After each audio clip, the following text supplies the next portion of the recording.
Fala pessoal, chegamos ao quinto e último episódio dessa série, Arena Tática. Eu gostei do nome, viu, Ari? Bom Pois nome, é, né? Pelo menos agora tem um nome. Agora tem um nome muito bom. A gente já falou aqui no primeiro episódio sobre tendências, como é que você identifica a tendência, né, os topos e fundos, como é que identifica com médias móveis também.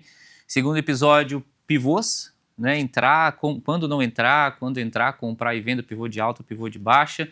Terceiro episódio, falamos de condução operacional, para quem quer um alvo mais longo ali, como é que vai conduzindo, pontos de FIBO também, que a gente gosta bastante. Quarto episódio agora, gestão. Gestão, dias de fúria, como é que a gente faz um gerenciamento. Isso aí. E agora a gente vai pegar tudo isso que o Peninha ensinou pra gente e jogar tudo dentro de um plano que é para o negócio dar certo. Peninha, dá para começar com R$100? Eu consigo fazer R$1.000 com 100? Então, essa pergunta é bem capciosa, né? Porque, assim, se o cara for um extraterrestre aí, né? Se ele incorporar ali um espírito do Giba, né? Talvez ele consiga, né? Se ele acertar uma barra elefante da Ari, né, no início do dia com R$100, ele vai triplicar o capital dele em um único pregão, né? Quem sabe? Mas eu acho que a chance dele perder todo o capital em um dia é maior do que, né, ele obter sucesso. Eu não vou falar que é impossível, né, mas é improvável. O que você acha? Boa, é isso, Peninha. Até me pergunta às vezes, é uma pergunta assim, eu brinquei agora, mas é uma pergunta bem recorrente, tá? E muita gente começa com R$100, eu falo assim, tem R$100, compra um livro ou dois, melhor, estuda primeiro, depois vai pro trade. Mas Peninha, vamos lá, eu quero começar no day trade, acompanhando o Peninha. Ele me falou de tendência, falou de pivô e falou um pouco de gestão também. Como é que eu começo agora a montar o meu plano de trade? De onde eu começo o tal do plano de trade? Excelente. Pessoal, vou agradecer, né, toda a produção da XP aí, a equipe do Dodô. Delícia fazer esse programa, tá? Ari e Alex também, muito obrigado, tá? Vocês são aí condutores excepcionais. Estou muito feliz de estar aqui. E esse quinto episódio aqui, tá, pessoal? Acho que ele é um presente para o trader, né? Porque é uma coisa que eu ensino muito em mentoria. E o que a gente está chamando aqui de plano tático, tá, pessoal? É o que eu falo na mentoria, que é a construção da vantagem competitiva. Então, o trader, para ele sobreviver ao mercado, ele tem que ter o quê? Vantagem competitiva. Se você não descobriu qual é a sua vantagem competitiva no mercado, você provavelmente está perdendo dinheiro. Então, turma, produção, se quiser colocar na tela aí, né? Aí, obrigado. Então, vamos lá. O que a gente falou aqui? Sobre identificar o direcional do mercado para você tomar uma decisão de trades. Eu tenho fundo mais alto, movimento, correção, volta para o movimento, eu tenho o pivô de alta e o motivo para a compra. Então, aqui você já tem o quê? Uma das bases para vantagem competitiva, uma das bases do seu plano tático, que é o quê? Um bom operacional. Pessoal, você só vai bater o mercado, você só vai ser vitorioso se você tiver um operacional claro e eficiente. Esse operacional ele tem que funcionar na maioria dos pregões. O trader tem que entender que, pessoal, o mercado financeiro não é a mãe. Ele não vai cuidar de você com carinho. Tem dia, pessoal, que o mercado, né, vai te pegar na curva, tá? Isso aqui não é um trabalho de adivinhação. Então, não é sobre adivinhar o mercado. É você ter um plano concreto e você botar esse plano em ação, né? Eu brinco que se fosse adivinhar o mercado, Ari, as melhores traders não iam ser você, por exemplo, iam ser as videntes, né? Então, assim, eu já brinquei no Arena que vamos colocar, né, 30 videntes e o Giba para fazer day trade, vamos ver quem vai sair melhor. O que vocês acham? Eu aposto no Giba, com certeza. Pô, mas como assim, cara? Ela não é vidente, cara. Ela tem que ganhar, uai. O Giba, eu também aposto no Giba, tá, pessoal? É claro que isso é uma brincadeira saudável, né? É só para mostrar que isso aqui não é um trabalho de adivinhação, isso é um trabalho de você usar técnica a seu favor. Então, você pode usar o quê? A leitura de fundo mais alto para pivô de compra, topo mais baixo para pivô de alta. Você pode fazer a composição com as médias móveis, né, pessoal? E tradear a favor das médias móveis. Preço acima das médias, você vai olhar para possíveis compras. Preço abaixo das médias, você vai olhar, né, para possíveis vendas. Tá, pessoal? Então, aqui, ó. Eu tenho um topo Aqui eu já tenho topo, topo mais baixo, um movimento, um pullback, outro topo mais baixo, um pivôzinho de venda. Gente, sequência de topos mais baixos, ó. Olha como é que você tem as vendas fluindo muito melhor do que as compras. Então, você usar a tendência a seu favor é você entrar num rio e deixar a correnteza te levar. Se você entrar no rio, pessoal, e tentar nadar contra a correnteza, naturalmente você vai cansar. A chance de você se afogar, da correnteza acabar vencendo é gigantesca. Então, não é sobre adivinhar, é sobre participar daquilo que é provável. No mercado, gente, nós tradamos o provável. Então, quando você tem um cenário que começa a desenhar topo, topo mais baixo, pessoal, é provável que o mercado continue caindo. É provável que o mercado te dê boas oportunidades de fazer trades.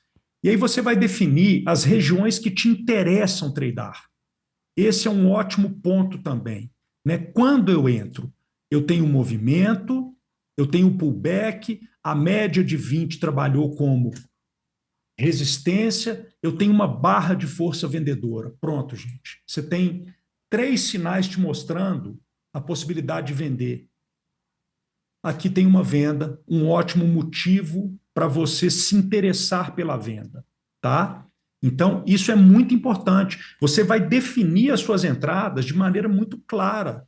Antes de você começar o seu dia de trade, você tem que saber aquilo que você quer fazer. Quem ensina isso com maestria, né, pessoal, é um cara muito experiente, que é uma referência de mercado, se chama Alexander Elder. Eu recomendo que você conheça um pouco daquilo que ele faz, da preparação que ele faz antes de tradar. Gente, é maravilhoso. Os conselhos que ele dá, as dicas que ele dá são espetaculares. E ele fala muito sobre 3 stops, pessoal, você vai parar de tradar. Isso tem que fazer parte do seu, né, do seu dia. Então, você esperou o pivô, vendeu, pessoal, disparou o pivô, ao invés de cair, o preço subiu, falhou o trade, acionou o stop. Imagina se eu tivesse 100% de certeza que quando eu tenho um pivô de baixa no índice, esse pivô vai me entregar 200 pontos. Pô, gente, eu não ia fazer mais nada na vida. Eu ia esperar um pivô de baixa no índice, eu ia usar todo o meu capital, o capital da minha esposa, vender o carro, vender a casa, esperar esses 200 pontos no índice com nível máximo de alavancagem, porque eu ia ter 100% de certeza que esse trade ia dar gain. Mas eu falo, né, que os humilhados no mercado um dia serão exaltados, só que não, né, turma? É mais fácil os humilhados continuarem sendo humilhados. Não, nem tanto, tá, turma? Então, a gente vai buscar ser exaltado sim, tá, turma? Então, assim, quando você tem um cenário de pivô, não é 100% garantido que esse trade é um trade de ganhos. Então, você vai usar o quê? O gerenciamento de risco. Você vai determinar a sua entrada, você vai determinar o ponto de stop. Até onde você aceita perder nesse trade? O stop, normalmente, pessoal, técnico, te coloca em uma situação de vantagem. Tá? Então, você precisa definir a sua entrada, o seu stop e onde você vai começar a realizar lucro nesse trade. Ah, se o meu trade tem um stop de 300 pontos, eu vou pegar a minha primeira parcial com no mínimo 300 pontos, eu vou trazer o stop para a entrada e eu vou conduzir esse trade para um alvo mais longo de 2-1 ou de 3-1, por exemplo. É uma ótima condução. Então, tem muito trader, pessoal, que não se preocupa com alvos técnicos, com traçar um FIBO, ele se preocupa o quê? Em buscar movimentos melhores baseados o quê? No tamanho dos stops, por exemplo. Se eu aceito um stop de 300, vou buscar um alvo de 600. Tem muito trader que trada para um alvo de 600 pontos sem parcial, com uma relação de risco-retorno de 2-1. Isso funciona muito bem e o trader pode, inclusive, errar mais operações do que acertar. E, pessoal, eu não gosto de falar errar, porque se você tradou com técnica, você não tradou errado. Às vezes você fez uma entrada correta e o preço foi no stop. Não é que você tradou errado. Tá? O mercado estopou, isso acontece. Tá? Então, pessoal, você ter um plano bem desenhado, isso vai passar a te mostrar, turma, que day trade não é sorte. Você vai ver que é estatística, turma. E o que eu sei? Que se eu tenho topo mais baixo, se eu tenho um movimento, um pullback e um possível retorno para o movimento, se eu fizesse a entrada 10 vezes, eu sei que provavelmente 7, 6 ou 7 vão me dar dinheiro. Isso é o quê? Isso é estatística. Isso é a construção da sua vantagem. Você entender o seu operacional de maneira clara e saber que se determinado cenário acontece, tem mais acerto do que erro, entre aspas. Tá? Então você está anulando um fator sorte. Sorte é o que o Alex falou no começo. Quando um trader um dia pega um pregão de tendência clara e o índice está caindo e o trader começa a comprar. Aí o índice cai mais, ele compra mais. Aí o índice cai mais, ele compra mais, de repente o índice volta e ele tem um dia de lucro. Eu considero que esse trader deu sorte, Alex, né? No exemplo que você deu aí. Exato. Porque o dia que não volta, o que acontece com esse trader é desastroso. Tá? E um dia não vai voltar, né? Essa é a questão. Um dia não vai voltar. volta. Né? A gente falou até que Isso aqui sobre mais dias, né, Peninha?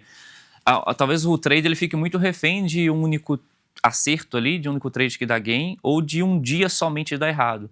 Mas a gente tem mais tempo de mercado, você está aí desde 2009, não é isso? Se eu não me engano? 2009, 2008 no mercado. Desde 2012, de maneira 2012, profissional mesmo. Ari também tem vários anos de mercado, eu já tenho alguns também. A gente vai passar por períodos ali que não vai encaixar. E às vezes esse período pode ser 2 dias ruins, 3 dias ruins, uma semana ruim. Quanto mais tempo de mercado, né? Um mês também. Imagina um mês dando errado, então. Só que muitos trades eles acabam não tendo o mesmo gerenciamento ali, o mesmo cuidado para não pensar isso. Gente, mas se eu tiver uma semana ruim, isso, né, vai acontecer. Não é nem que pode, eu sempre falo, isso vai acontecer, mais cedo ou mais tarde. Pode ser que demore 1 ano, 2 anos para acontecer, mas vai acontecer, né, Peninha? Perfeito. Então, ó, só para a gente chegar aqui na fase final, tá, turma, de um assunto que é extremamente importante, né? O trader entender que stop faz parte do processo. Né? Então, toda empresa que se abre, pessoal, ela vai ter um custo. Né? Se você é um comerciante, você tem diversas coisas que você precisa de dinheiro dentro da empresa, que tem custo, né? Seja o aluguel, uma conta de luz, o gasto que você tem com funcionários. O stop, pessoal, é como se fosse o custo do seu negócio. Stop, pessoal, ele não está relacionado a fracasso, pelo contrário, o stop, turma, é o que evita o fracasso e a liquidação total. Quando o trader entende isso, turma, é uma baita virada na chavinha, tá?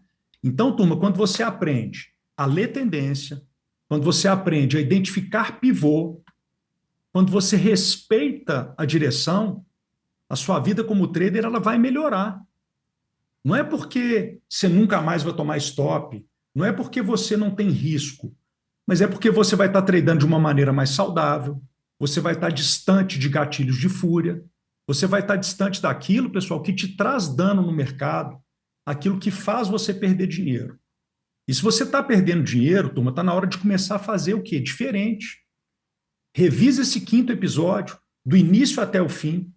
Veja se você tem um bom plano de trades escrito, pessoal. Escreve o plano de trades. Né? Escreve, tá, turma? Para que fique muito bem fixado. Leia ele na abertura de cada pregão. E a sua vida como trader, né, ela vai melhorar, eu tenho certeza. E aqui, eu, Alex, Ari, né, pessoal, nós sempre damos o nosso melhor para que o trader tenha sucesso. Né? Como mentores, como analista, a gente luta duramente para que os traders que nos acompanham obtenham sucesso. Então, essa 5ª aula, turma, a gente bate muito nessa tecla de gerenciamento de risco, de plano de trades, como que você vai obter sucesso. E sem isso, pessoal, é impossível, tá? Então, assista essa aula mais de uma vez, né? E Ari e Alex, obrigado, eu estou à disposição de vocês se vocês tiverem alguma pergunta, se ficou alguma dúvida para trás. Ari? Não, acho que a gente tem que agradecer você, Peninha, que você veio aqui compartilhar, né? É isso que a gente faz, a gente quer tanto que as pessoas deem certo nesse mercado, né? E a gente traz aqui todas as dicas, todos os insumos. Eu acho que cada um com seu operacional, o Alex faz de um jeito, você faz de outro, eu faço de outro. Mas uma coisa que a gente sempre tenta passar, que você falou, para a gente colocar nesse 5º episódio, é realmente isso, é bater na tecla que não importa o que você vai operar, você precisa de um plano, você precisa do gerenciamento, né, de tudo isso que você comentou aqui, porque senão realmente não tem como você evoluir. E acho que é isso, Alex. Você quer trazer algum isso. ponto? Você tem mais alguma pergunta para o Peninha? Eu acho que o ponto é esse, é clareza operacional, que muita gente às vezes faz trade por, porque tá subindo, porque tá caindo, precisa dessa clareza. E uma coisa legal desse ponto do plano de trade é a gente precisa registrar. Porque quando a gente registra, registrar o loss, registrar alguém, e dá trabalho registrar, eu sei que dá, é chato, né? Dá mais trabalho fazer Mais trabalho estatística do que o trade. Exato. Mas quando a gente consegue registrando ali trade a trade, como é que a gente se sentiu, por que eu entrei, por que eu saí, por que deu certo, por que deu errado, a gente consegue medir, a gente consegue mensurar e saber qual estratégia é mais vencedora, qual que está no período ideal, qual que serve mais para tendência, qual que serve mais para o mercado lateral, se for esse o perfil, quais são os dias que eu tenho aproveitado mais, quanto que eu tenho ganhado de rentabilidade no mês, quanto que eu perco, qual que é meu drawdown, né? São questões que a gente vai ir trabalhando ali ao longo do tempo, mas que se a gente não registrar no plano de trade, fica muito subjetivo, né? Fica um ganha e perde ali sem saber por que está fazendo e fica bem ao aleatório. Então, ter esse plano de trade definido e registrado é fundamental para ter sucesso no longo prazo.